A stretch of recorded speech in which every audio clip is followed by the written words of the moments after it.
السلام عليكم يا عم شيكو.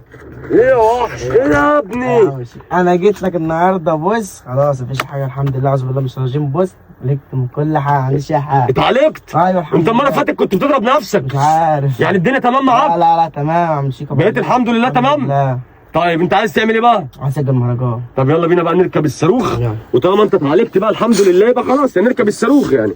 خلاص يا صاحبي انت جاهز؟ جاهز يا عم شيكو. حبيب قلبي خد السماعه ايه بقى عشان تبتدي. ايه ده؟ ايه ده؟ ايه ده؟ ايه ده؟ ولا ايه اللي حصل؟ كده ايه لا اله الا الله. بس اهدى بس ايه في ايه تاني؟ مالك؟ بص مالك بس؟ ده مفيش حاجة بس. في ايه يا ابني؟ انت لو ما مشيتش دلوقتي انا هولع في الاوضه كلها. امشي امشي انت اللي هولع في الاوضه كلها. قول له امشي قول له امشي قول له امشي. طيب طب ما تقول لي امشي يا اخويا. بس يا جدعان انا مش ناقص تخلص يا جدعان.